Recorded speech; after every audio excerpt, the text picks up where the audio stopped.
Now, just a little warning here at the start that there will be some major spoilers for the first episode of The Bad Batch throughout this video, so if you haven't seen it yet and you don't want anything ruined, it's a really good time to click away.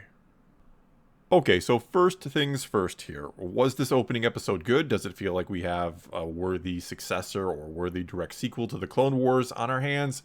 And they did very much imply this was a sequel or continuation of basically the same story, with that opening where the Clone Wars logo sort of burns away into the Bad Batch logo. And we even have the voice of Tom Kane doing that same opening narration we had all throughout the Clone Wars series. But anyway, the short answer here is yes, I'd say the first episode was good, really good in fact.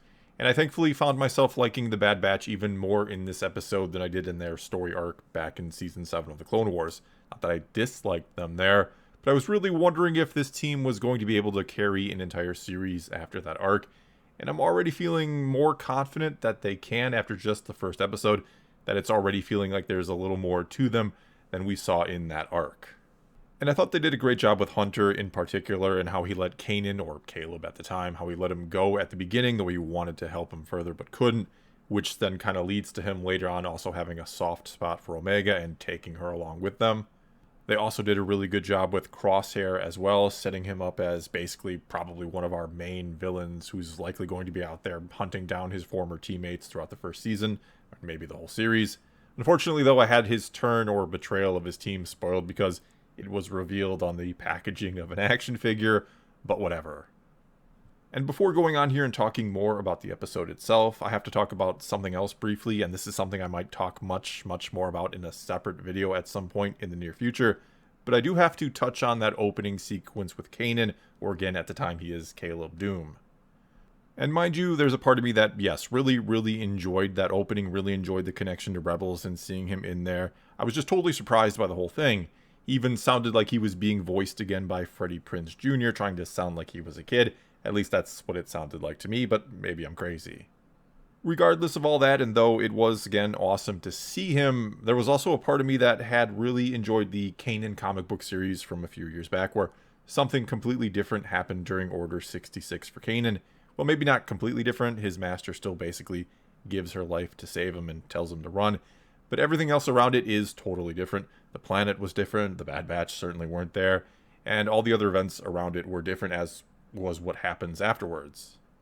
And along with this, there's also a part of me who very clearly remembers when Disney/Lucasfilm announced they were discontinuing the expanded universe and henceforth calling it Legends, in an effort to sort of streamline the canon going forward.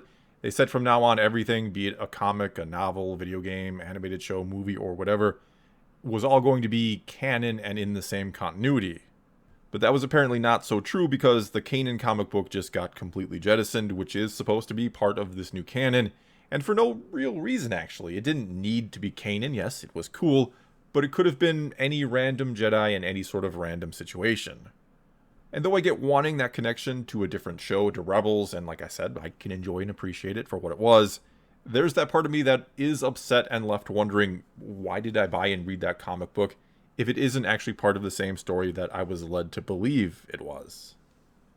But moving on from that for now, though like I said, I think there's more to talk about with that, and I probably will make a separate video. Anyway, in this first episode, we also learned what I think most of us suspected would be the case, that Clone Force 99 were not affected by Order 66, or at least none of them were completely affected. Crosshair was the only one of them sort of impacted by it, but not to the fullest extent, though later on they sort of intensified his chip to make him more compliant.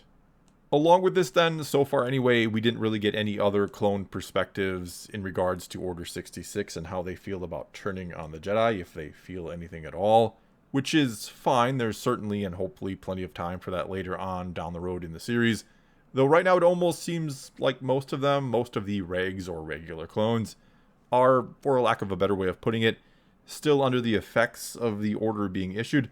They almost feel like they're drones now. And this episode had almost this interesting or even odd approach of turning them, the regular clones again, into the bad guys. Which I do get to an extent, don't get me wrong. They did all just turn on the Jedi, which we know is not a good thing. They also clearly didn't like Clone Force 99 even before Order 66 was given. So it shouldn't be a surprise that we see some animosity there. And so maybe with them kind of being presented as the bad guys, what they're going with early on in this series is showing just how much the clones were indeed affected by Order 66, that it's almost reset or reprogrammed them and taken that humanity away that we discovered they had throughout the course of the Clone Wars, or that they discovered they had. And I mean both the show and in the war itself, they discover their humanity, which just adds to the sad sort of tragedy of the whole thing, of the story of the clones in general. Especially if the clones never really get that back, or can't until their chips are removed, like we saw with Rex in the Siege of Mandalore arc, how once it was out, he was basically back to normal, though we also saw in Rebels that Wolf maybe had some lingering issues after his chip removal. So it's hard to know how this is all going to be played out exactly, and I've always wondered how the clones felt about Order 66 after they came to their senses later on and realized they'd basically murdered the Jedi. But now it seems like maybe they never will or won't until perhaps they're decommissioned. Again, kind of hard to say where they're going with all this, though I do have to imagine it is a topic the show will address, especially since Crosshair, their former teammate, was affected by Order 66 to some extent, and he's not the same anymore. And I know Tech talks about their programming, but he doesn't sound like he's aware of the chip in their head, so I'd imagine that is something they'll discover later on down the road. And speaking of the clones being decommissioned and all that, we already do see literally like the next day after Order 66 that Tarkin is looking to replace them, replace the clones with conscripted soldiers or the stormtroopers, which we obviously know will happen. Though elsewhere in the canon, we've seen that some of the clone troopers do stay in the Empire, though since that was mainly shown in comic books, who knows if that's even going to hold up anymore. Either way, the excuse to replace the clones seems to be that conscripted soldiers will be cheaper, which, yeah, makes sense since you don't have to literally make them, you just have to train and equip them. Though at the same time, clone troopers would be far more efficient, and it's always interesting to wonder if the rebellion would have been able to defeat the Empire if they still had clone troopers, but we'll leave that what if for another time. Anyway, I did get a kick out of Tarkin saying to Lama Su, when Lama Su brought up the contract that they had a contract with the Republic, not with the Empire. It was just the type of technicality I could see Tarkin exploiting. Also in this episode, we are introduced to Omega, who is yet another quote-unquote defective clone, at least that's what the Kaminoans call them, just like Clone Force 99 is, though defective means more like enhanced, in fact that's what Tarkin calls them. Anyway, it feels like there's something far more to Omega than her just being a random female clone.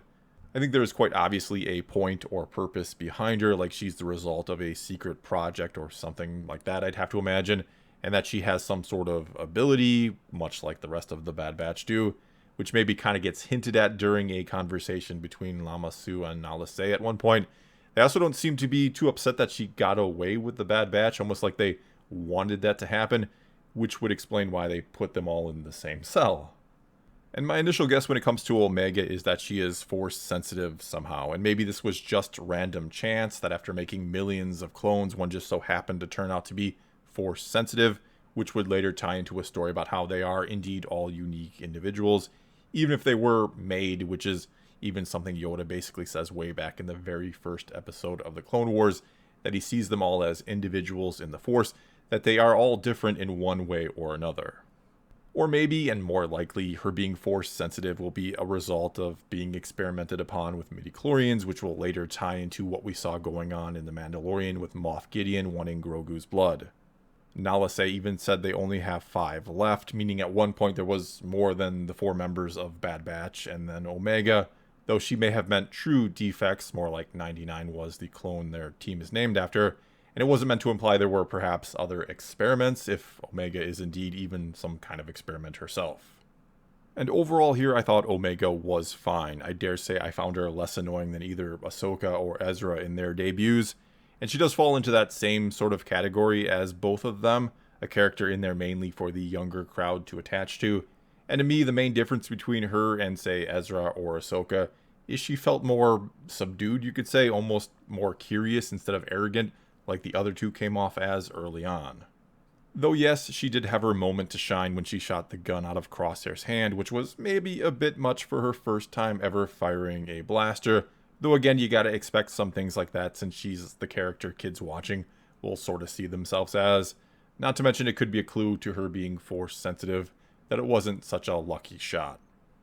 Also in this episode then, the Bad Batch go to Onderon, which we saw in the Clone Wars, and we also saw the return of Saw Gerrera, voiced by the same voice actor from the Clone Wars. We saw, in a way, the very, very early forming of the Rebel Alliance, even though Saw will actually form the Partisans, which are more of an extremist group, though one that did work with the Rebels at a few points.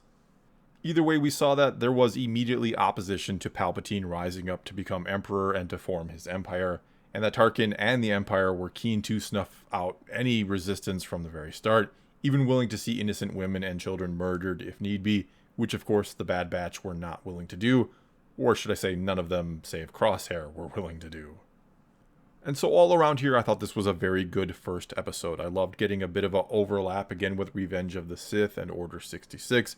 It was cool to see Palpatine's speech, his initial address, where he turns the Republic into an empire from yet another perspective, to hear the thunderous applause from the clone troopers who are, again, seemingly still sort of brainwashed or being controlled by the chips, now more so than even before.